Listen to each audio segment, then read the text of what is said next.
नमस्कार दोस्तों, मैं Lalita Agarwal PSSM blessings audio team Kolkata से बोल रही हूँ।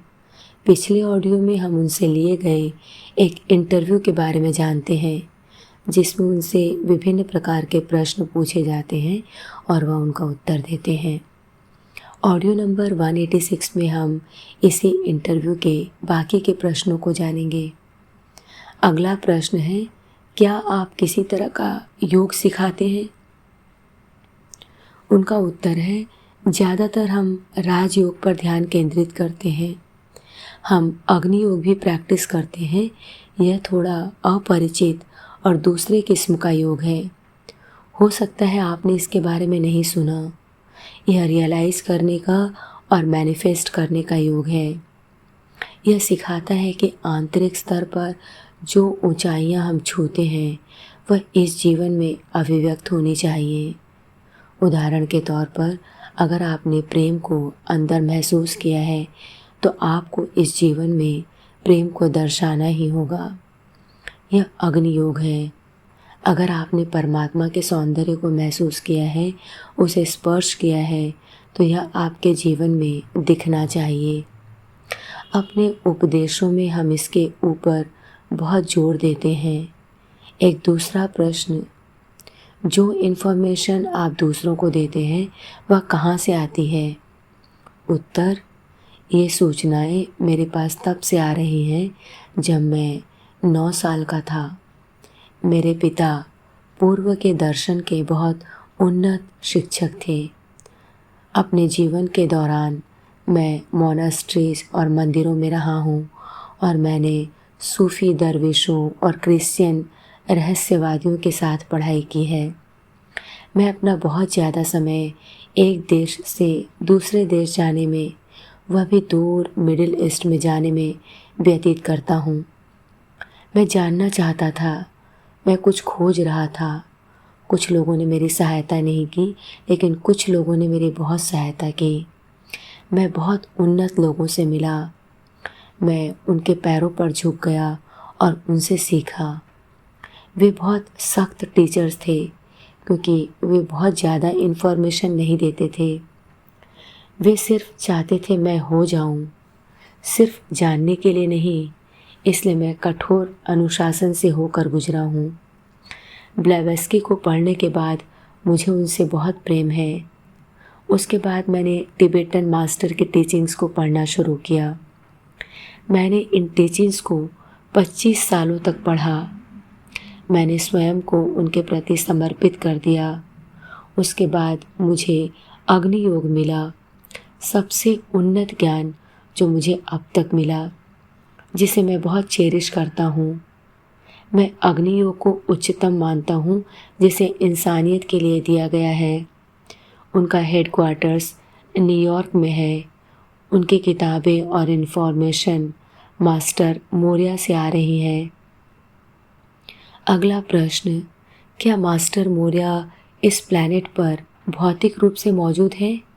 उनका उत्तर था हाँ, वह भौतिक जगत में है, लेकिन यह उनके लिए बहुत रेयर है कि वे लोगों को दिखाई पड़े। उनके उपदेश बहुत उच्च और सुंदर हैं। उनकी किताबों के हमारे पास करीब 50 संग्रह हैं, जिन्हें हम अपनी उच्च कक्षाओं में डिस्कस करते हैं। यह इन्फॉर्मेशन बच्चों के लिए नहीं है, यह बहुत भारी ज्ञान है। अगला प्रश्न, अभी आप उनके साथ क्यों नहीं हैं? उत्तर, वह जहाँ भी हैं, मैं जहाँ भी हूँ, मैं उनके साथ हूँ। प्रश्न, क्या आप उनसे फिजिकली मिले हैं? उत्तर, हाँ। प्रश्न, उस समय क्या आपने और उन्होंने डिसाइड किया कि वह आपके साथ काम करेंगे?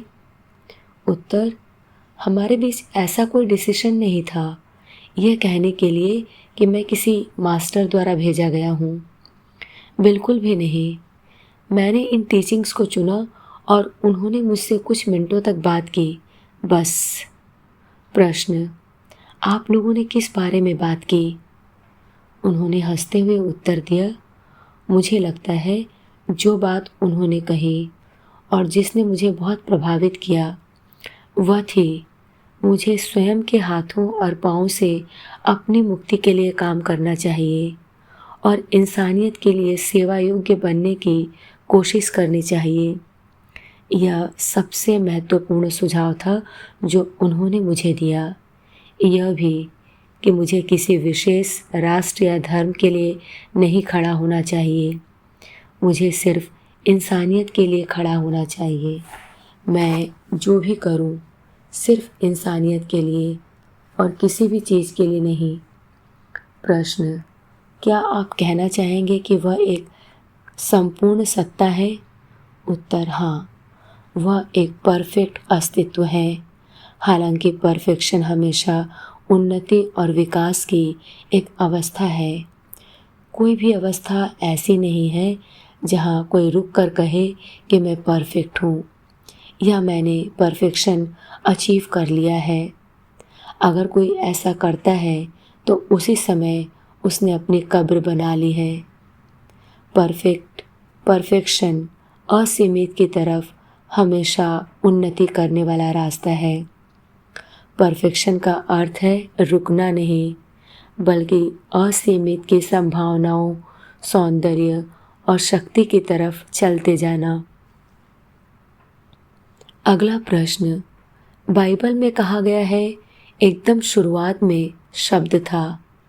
ऐसा लगता है जैसे सृजन उसी शब्द से आया जिसे मैं ध्वनि के अर्थ में लेता हूँ, या फिर साउंड वाइब्रेशन। उत्तर: यह सही है। अगला प्रश्न: जब आप बहुत सारे ऊर्जा स्तर के बारे में बात करते हैं, ऐसा लगता है जैसे आप व्यक्ति के रूप को सॉलिड से प्योर एनर्जी में परिवर्तित करने की बात कर रहे हैं। उत्तर था, यह सही है। दूसरा प्रश्न: क्या आप सचमुच व्यक्ति की फिजिकल फ्रीक्वेंसी की व्यक्ति की प्योर एनर्जी में परिवर्तित करने की बात कर रहे हैं? और फिर यह ऊर्जा आती कहाँ से है? उत्तर: हाँ, आप सही बोल रहे हैं। मैं इंसान की फ्रीक्वेंसी को चेंज करने के बारे में बात कर रहा हूँ, जब तक कि वह विशुद्ध कॉन्शस एनर्जी, इंडिविजुअलाइज्ड और ब्रह्मांड की हार्मनी में न आ जाए। हम एक महान ऑर्केस्ट्रल हार्मनी की तरह है। हर एक नोट की अलग एक सत्ता है, लेकिन दूसरे नोट्स के साथ हार्मनी में है। हम सब मिलकर एक हैं। प्रश्न: क्या यह फिजिकल से दूर जाकर चेतना को रीफोकस करना है, जो हमें सबके साथ एकत्व के भाव में लेकर आता है? उत्तर: हाँ, लेकिन चेतना भी कुछ नहीं है। चेतना एक सीमा है। चेतना के पार अवेयरनेस है। अवेयरनेस के पार रहस्य का उद्घाटन है। रहस्य उद्घाटन के पार प्राप्ति है। चेतना पर विचार ही नहीं किया जाता। आप हैं। आपको चेतन होने की ज़रूरत नहीं है, आप बस हैं। प्रश्न: अगर हमारे भीतर उस क्रिएटिव फोर्स के साथ एकत्व है, तो फिर ये सीमित स्तर निर्माण करने की क्या आवश्यकता थी, जैसे कि ये भौतिक प्लेन? उत्तर है, यह बहुत एब्स्ट्रैक्ट प्रश्न है। मुझे इसके बारे में एक पूरा लेक्चर देना चाहिए। मेरा यह मतलब नहीं है कि अभी मैं कुछ चीज़ें बताने की कोशिश करूँगा। जब कोई इतने छोटे इंटरव्यू में इस तरह के महान विचारों को बताने की कोशिश करता है, साधारणतः वह उस विचार को ही ख़त्म कर देता है। लेकिन मैं आपके लिए यह उत्तर देना चाहूँगा, ऐसा कुछ भी नहीं है जो ईश्वर नहीं है। वह प्रयोग कर रहा है। आप पूछते हैं वह ऐसा क्यों कर रहा है? जब हम अपने को गलत एकाकीकरण से अलग कर लेते हैं, हम इसे जान पाते हैं। जब हम सृजन के बारे में या सृजनकर्ता के बारे में बात कर रहे हैं, हम यह नहीं कह सकते कि शुरुआत किस चीज़ का निर्माण है। यह बस है। आप वह हैं और वह आप है। शरीर और भावनाओं के साथ हमारी पहचान हमें उससे अलग करती है। एक बार अगर हम उस भ्रम को तोड़ दें, चाहे हम जीवित हो या मृत, हम सिर्फ वह हो जाते हैं, हम उसमें हैं, अलग कुछ नहीं है।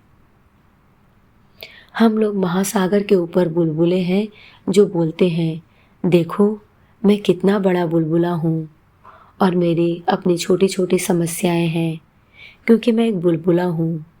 लेकिन असल में आप महासागर हैं और बहुत थोड़ी सी इन्फॉर्मेशन होने के कारण आप सोचते हैं कि आप उससे अलग हैं। यह अज्ञान का कारण है। आज के लिए इतना ही। अगले ऑडियो में हम दूसरे प्रश्नों की चर्चा करेंगे। तब तक के लिए धन्यवाद दोस्तों। आप सभी का बहुत बहुत आभार। आपका दिन शुभ हो।